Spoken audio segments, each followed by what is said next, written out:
Hey, everyone. Thanks so much for joining us for Ask the Expert North Texas. I'm Kristen Diaz. David Rankin, it is never too early to start planning for holiday travel. I know it still feels like summer outside, but Thanksgiving and Christmas not that far off.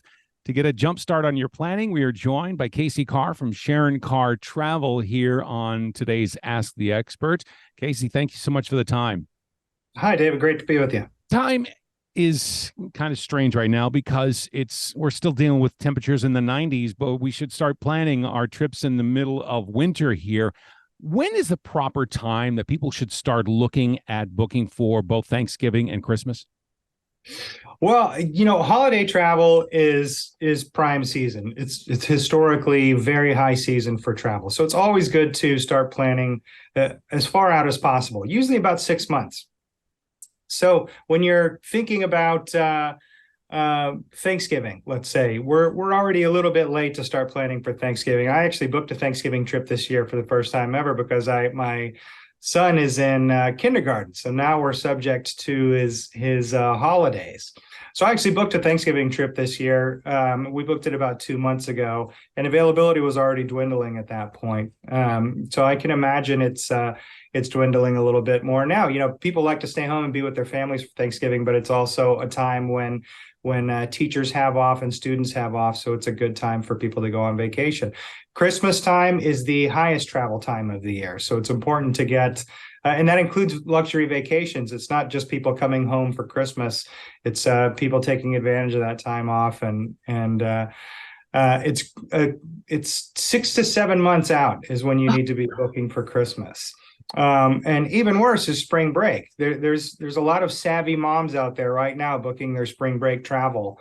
And every year in November, December timeframe, we get people calling us up saying, "Hey, I want to book spring break," and they're shocked to find out that all the availability is gone, or if there is any availability, it's priced very high. So Yeah. those are all things that you're going to encounter when you're planning holiday travel.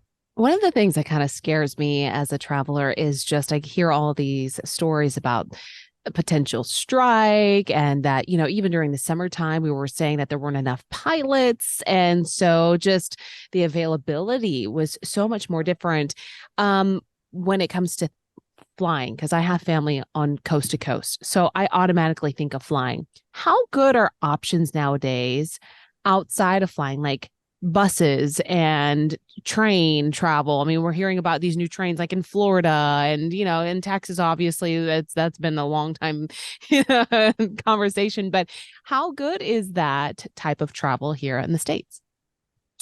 Not great, especially in relation to the rest of the world. I saw a graphic the other day that showed the train lines in Europe and compared them with the train lines in the United States, and it's just, there's no comparison. There are trains everywhere in Europe. It's a very easy way to get around. There are trains here, obviously, and it's a wonderful way to travel. It takes quite some time, around 2 days from Dallas to Chicago. So it's, if you have the time to spend, it's a really wonderful, leisurely and scenic way to travel. Bus travel is doable. It's not the most comfortable or best way to travel, but we have a lot of bus routes around the country. There are some very nice options like Vaughn Lane, if you've ever heard of them. They're like a first class bus service. And they're very nice. I know people who've traveled on them, and they're gaining more and more routes. But the reality is that air travel is still the quickest and least expensive way to get around the country. Do people still want the destination vacations for their Thanksgiving or their Christmas holidays?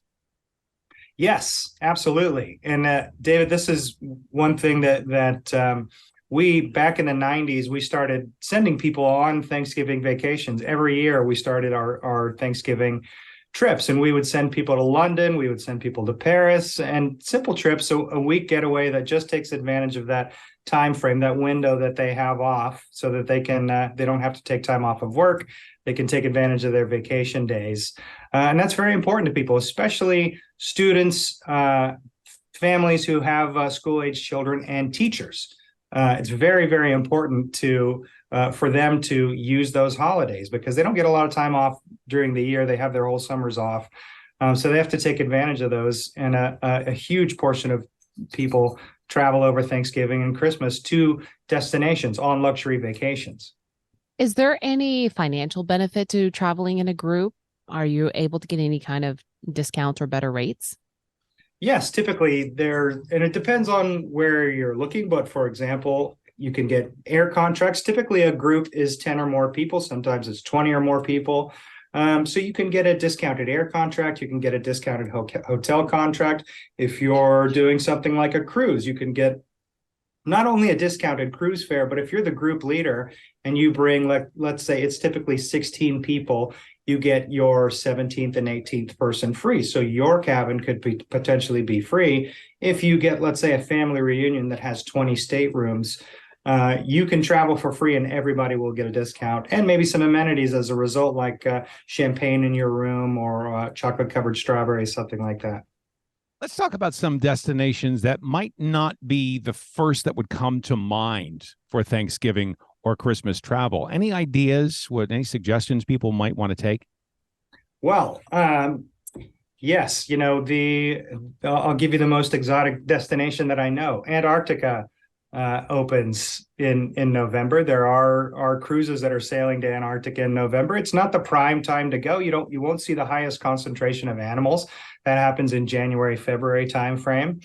And the weather is best in January, February timeframe. So remember, you have to cross the dreaded Drake Passage to get to Antarctica. So those are all things to take into consideration, but you can also find some extremely reasonably priced Antarctica cruises. Now, reasonably priced, let's say in the neighborhood of 6,000 to 7,000 per person. It's a very expensive trip, but that's a cruise that used to sell for 15,000 per person just 5 or 6 years ago. So the prices have really come down. And if you're traveling in the shoulder season, you're not going to have a bad time. You're going to see amazing wildlife. You're going to see penguins and whales and all the things that you see in Antarctica, just not in the highest concentrations, and you're going to get a better price. What are some really good trips that you would suggest for families with kids? Well, I like cruising, and in fact, I have a cruise booked on Royal Caribbean with my family, my whole family, and my wife and kids in December. And it's a Christmas cruise. We're not going to be gone over Christmas, but we'll be gone right up until Christmas. And I can just tell you this from experience that traveling with kids is difficult, especially very young kids. My kids are 3 and 5. And we took a cruise to Alaska last May. And we were on Holland America, which is a wonderful cruise line, not the best cruise line for kids, it turns out, which we knew that going in, but we booked because family was booked on board. And they don't have a lot for kids to do. So we ended up spending a lot of our time trying to figure out ways to keep our kids occupied and burn off some of that little boy energy. But on Royal Caribbean, that ship is designed for kids. We're going to be sailing out of Galveston. It's a very simple cruise. And my wife and I are going to have a chance to get away and enjoy a little bit of beach time with our family and our kids, and also give our kids off to the kids program that is on board Royal Caribbean and is actually really robust. They'll learn things on board the ship. They have science experiments that they have them do. They have an entire deck of the ship devoted to children. So it's just a wonderful option if you're a family with small kids, to keep them occupied. Because if you've ever traveled with kids, that's the point. Your vacation revolves around keeping your kids occupied and kind of keeping them off your case. So something like Royal Caribbean, or of course the incredible Disney cruises, which are about 2 to 3 times the cost of a Royal Caribbean cruise, let's say, but worth it. It's a wonderful experience for families. You mentioned the fact that Disney cruises are incredible for families, but also there is still a hunger for travel in this country. As we saw Memorial Day, 4th of July, Labor Day, all setting records for a number of people getting out of town while they can. You expecting that same thing for the holidays this year because we have that hunger for travel thanks to the pandemic?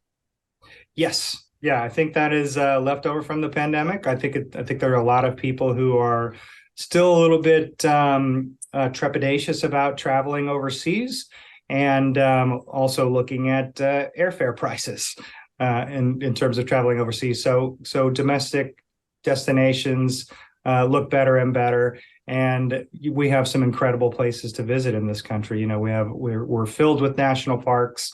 Every state has something to see. You can just set out from your front door on a wonderful road trip, or hop a flight to the Pacific Northwest, and you can do the Pacific Coast Highway. You can hop a flight to the Pacific Northwest, and going back to trains, Amtrak has some wonderful routes, like the Coastal Starlight that goes from Seattle to California, or the Empire Express, I believe is what it's called, that goes from Seattle over to Glacier National Park in Montana. And those the rates on those trips are reasonable, and they're wonderful. They're incredible places to see. New York City, Savannah. There are just so many different destinations, and we've done them all over the years. We've tried to build them around local holidays as well. We do a July 4th package every year, where we go somewhere to see the incredible fireworks displays. It's Casey Carr from Sharon Carr Travel. Casey, thank you as always.